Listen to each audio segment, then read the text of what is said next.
Busca Más presenta OVNIS, el enigma pendiente.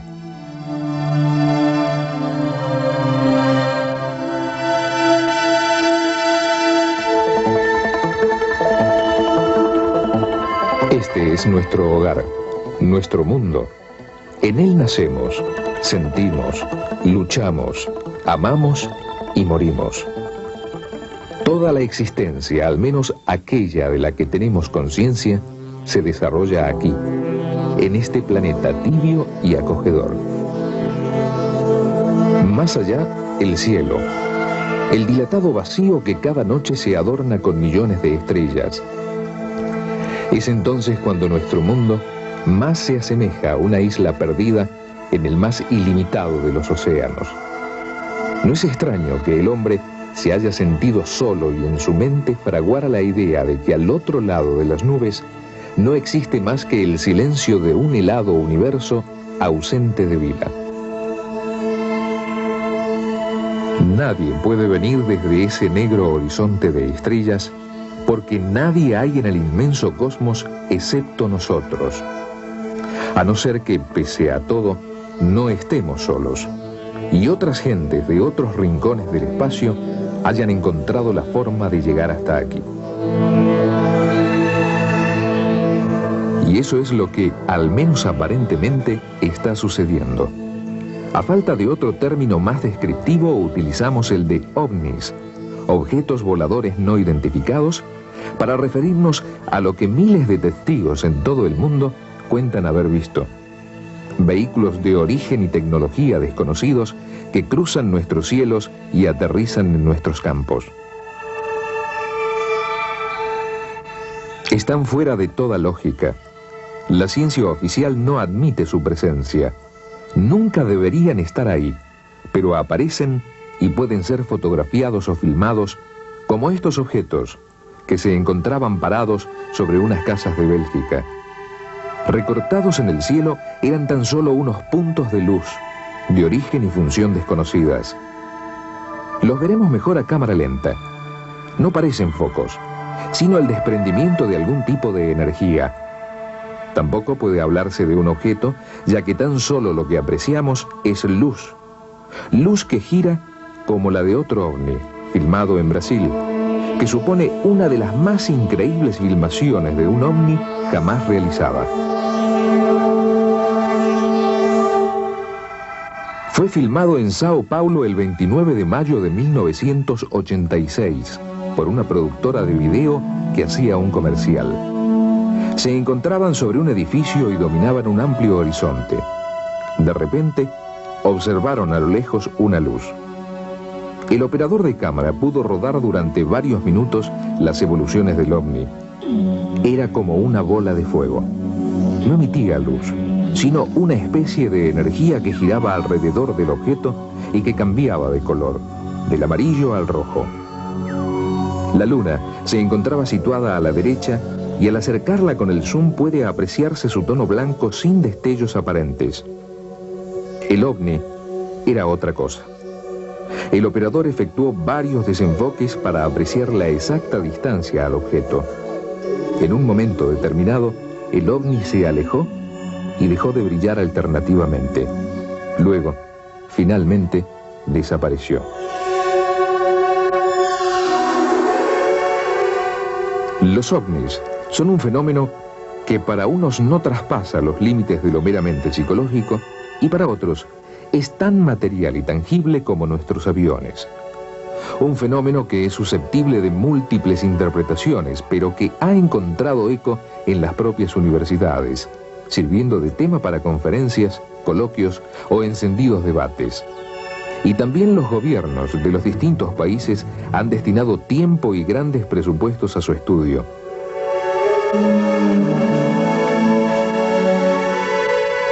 Todos los científicos e investigadores admiten la existencia de los ovnis, ya que no todas las personas pueden identificar todo lo que surca los cielos.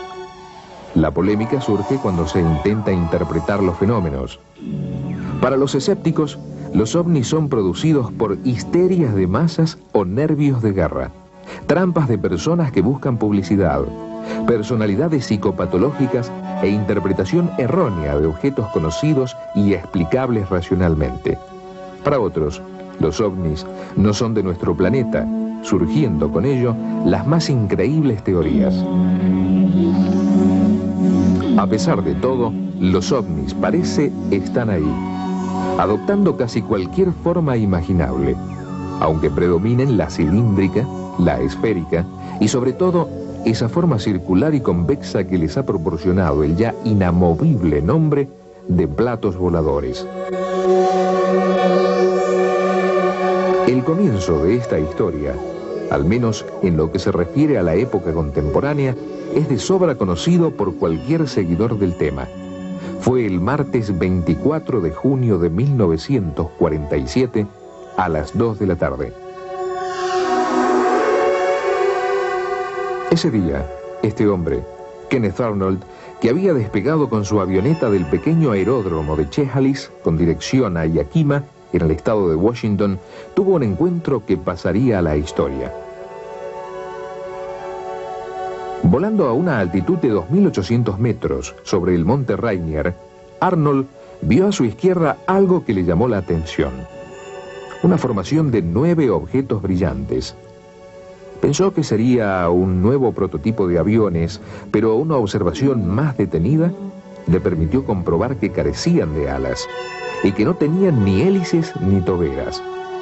Volaban deslizándose a saltos, como cuando se lanza un plato tangencialmente a la superficie del agua. Y platos voladores, o platillos volantes, se les llamó desde ese día.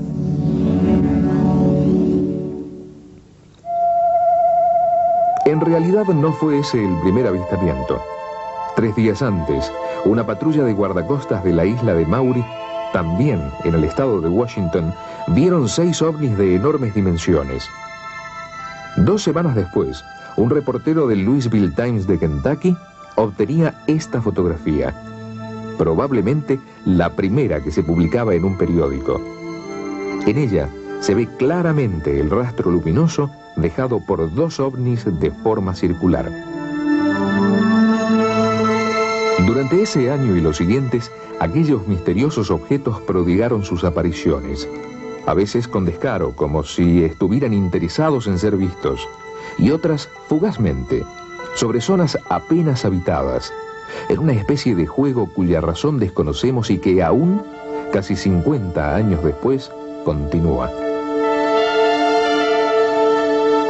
Los testimonios se multiplicaron y pronto no fueron decenas, sino decenas de millares las personas que decían haberlos visto. Y el objeto se había detenido a unos 1000 metros del lugar. Yo me dirijo hacia el objeto muy bien definido en su forma, un plato de los tipos convencionales, con una definición bien clara, el perfil bien claro, tenía un perfil bien definido, ¿no? Unas de luz bastante simple, suave, las de luz sin zumbido simplemente, no había ruido escandaloso ni nada por el estilo, era suave el zumbido del aparato. Y al llegar acá, me encontré con una luz muy potente que venía del Cerro Uritorco y se desplazaba muy suavemente hacia el oeste, dejando una estela en forma de triangular. Esa luz, después que se perdió en el horizonte, empezó a volver y se formó un aro luminoso muy grande. En el monte Overo, que está en el fondo, se produjo un avistamiento de lo que se puede calificar como de ovni, ya que en una secuencia de casi 3 horas se presentó una luz muy blanca, lechosa, del cual se desprendía una luz roja en forma vertical, y luego se producían una serie de luces, de destellos de distintos colores, que giraban como un carrusel. Salimos con el móvil de patrulla. Al llegar a la Plaza San Martín, prendimos la baliza porque vimos una luz roja en el cerro. Prendimos la baliza y la luz se acercó un poco más y se puso entre el color amarillento y rojo. Para los norteamericanos no era una novedad. Años antes, en 1942, Los Ángeles había sido sobrevolada por un grupo de 15 objetos desconocidos durante las primeras horas de la madrugada sobre los que se dispararon miles de proyectiles antiaéreos sin resultado alguno. El gobierno de los Estados Unidos, ante la avalancha de avistamientos ovni, creó equipos especializados para estudiar todas las denuncias y, más que nada, la posible defensa del país ante prototipos aéreos de potencias enemigas. El más importante fue el denominado Libro Azul, para el que trabajaron renombrados científicos, el FBI, la CIA e investigadores especiales de las Fuerzas Armadas. El proyecto Libro Azul definía el término ovni como objeto aéreo que por su ejecución, características aerodinámicas o rasgos inusuales no se conforma a un tipo conocido de avión o misil o no puede ser identificado como objeto o fenómeno conocido. Sus trabajos se desarrollaron entre los años 1947 y 1965, estudiando un total de 10.147 observaciones ovni. Tras todos esos años, los encargados del proyecto emitieron un veredicto. No parece existir evidencia verificada y plenamente satisfactoria de que algún caso se encuentra fuera de la estructura de la ciencia y tecnología conocidas hoy en día. Para los responsables del Libro Azul, la mayoría de las visiones de la gente no eran naves espaciales extraterrestres, sino estrellas brillantes, globos, satélites, cometas, bolas de fuego, naves aéreas convencionales, nubes en movimiento, regueros de vapor, misiles, rayos, luces de búsquedas, reflejos del sol en pájaros o bandadas de patos, señales aisladas de radar, fuegos artificiales y llamaradas. El Libro Azul admitió de entre sus más de 10.000 investigaciones que 646 de ellas no podían identificarse o hallar una explicación satisfactoria. Además, muchos de los casos explicados aportaban bases suficientes para la incredulidad. Todas las investigaciones realizadas por el proyecto Libro Azul no sirvieron para que el asunto de los ovnis fuera archivado y el propio gobierno de los Estados Unidos inició nuevos estudios. La cuestión era si tales objetos no identificados que se paseaban impunemente por el cielo de América y de Europa eran vehículos experimentales de algún país, posiblemente de la entonces hermética Unión Soviética, o tenían un origen extraterrestre. Lo cierto es que esa forma circular ya había tentado a los ingenieros alemanes, y el fin de la Segunda Guerra Mundial permitió saber que, al menos en el tablero de dibujo, los platos voladores habían formado parte de los proyectos nazis. La peonza voladora de Schreiber, el plato volador de Meade o el B-7 no llegaron a volar, y puede que alguno de ellos fuese incluso una simple fabulación, pero constituían una posibilidad, un punto de partida para situar a los ovnis dentro de la tecnología terrestre. Los mismos norteamericanos fabricaron dos prototipos de forma sensiblemente circular, el B-173 y el XF-5B-1, destinados a las fuerzas navales y rebautizados por los pilotos con el nada romántico nombre de tortillas volantes. No aportaban ventaja alguna sobre los aviones de forma convencional, y el proyecto fue abandonado. Lo mismo sucedió con el Avro-Avrocar, una especie de helicóptero compacto destinado a alcanzar los 480 kilómetros por hora, pero que apenas consiguió elevarse unos metros sobre la pista de prueba. Muchos años después, los ingleses diseñaron el Skyship, cuyas pruebas, en un hangar del Real Centro Aeronáutico de Cardington, estamos viendo. Es un modelo a escala. De haberse completado el proyecto, el Skyship hubiera medido 220 metros de diámetro. En realidad, se trataba de un globo de helio y no de otra cosa. Nunca pasó de la fase de prototipo a escala que recogen estas imágenes. Decididamente, la forma de plato en nada se concilia con los métodos de propulsión al uso, ya sean hélices o toberas, y la aerodinámica, que ha avanzado extraordinariamente en los últimos 40 años, se mantiene fiel al esquema clásico con alas más o menos atrevidas, timones más o menos grandes y motores más o menos potentes. La razón es simple: las leyes aerodinámicas y los sistemas de propulsión conocidos no permiten demasiadas variaciones. Lo que llamamos ovnis parece ser algo radicalmente distinto. Se trata de vehículos movidos por una energía para nosotros impensable, que se comportan como pequeños planetas más que como naves y cuya capacidad de maniobra supera lo que el más fantasioso de los ingenieros terrestres pudiera imaginar.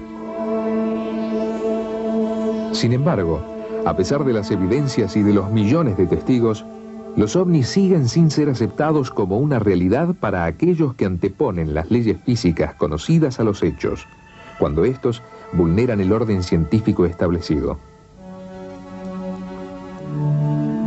Su argumento fundamental es que en el sistema solar no existe otra posibilidad de vida inteligente que la terrestre, lo que situaría el origen de los ovnis en planetas de otros sistemas estelares.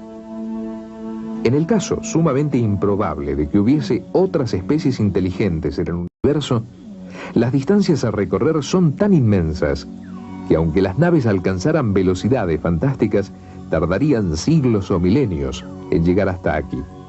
Y el argumento sería válido si ese universo se rigiera únicamente por las leyes físicas que el hombre conoce en la actualidad. La propia NASA se ha visto afectada por los ovnis, pudiéndolos fotografiar varias veces junto a los cohetes lanzados al espacio en los proyectos Skylab, Gemini 4, Gemini 5, Gemini 7, Gemini 12, Apolo 11 y Apolo 12. Numerosos astronautas, tanto rusos como norteamericanos, afirman haber tenido encuentros con objetos o luces no identificadas. Si bien los científicos son reacios a admitir la presencia de los ovnis, la NASA, por si acaso, en la sonda Pioneer 10 fijó una placa de aluminio con una capa de oro, donde se representaban un hombre y una mujer proporcionalmente dibujados junto a la sonda y unas líneas con 14 púlsares, la frecuencia del átomo de hidrógeno y el Sol con sus planetas, con indicación clara del punto de partida de la sonda para que cualquier ser extraterrestre que pudiera interceptarla conociese su procedencia.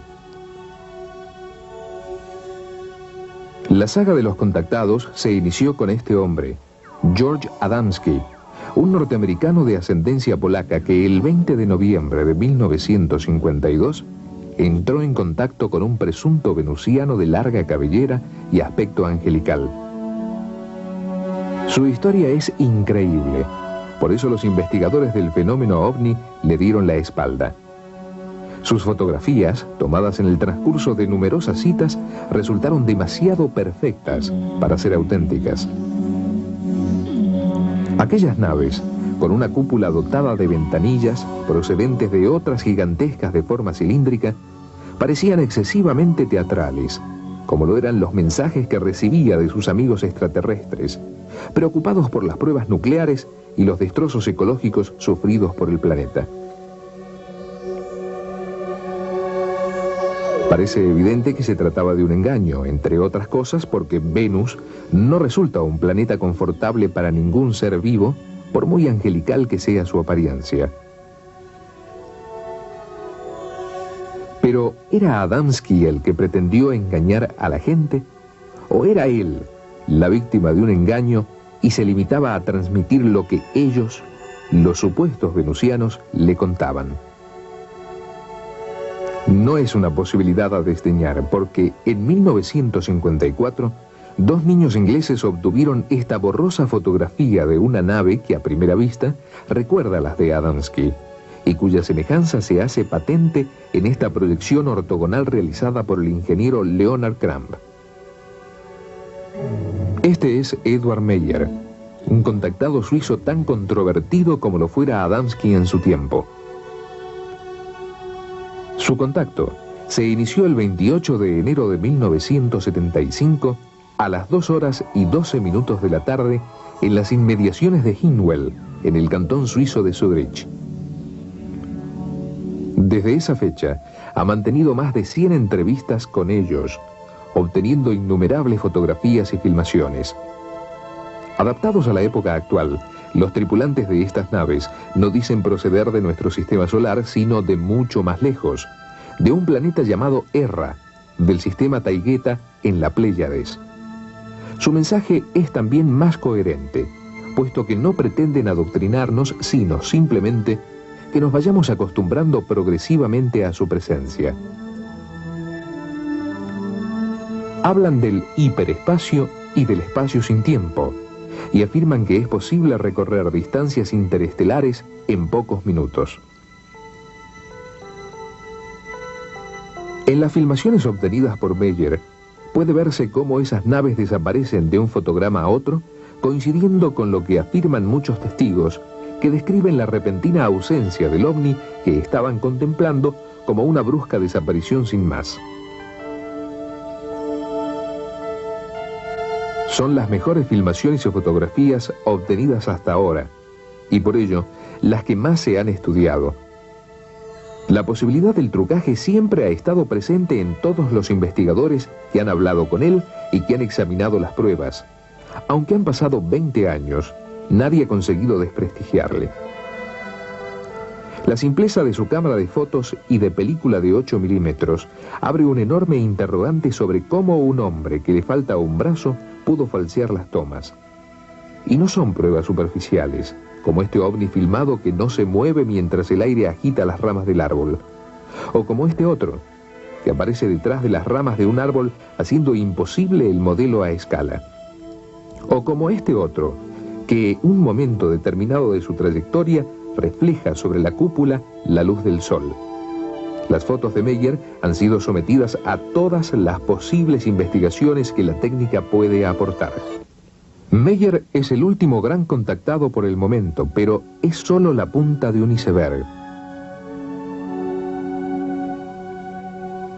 Cada día surgen nuevos casos de avistamientos, casos para los que la ciencia no ha encontrado una explicación convincente.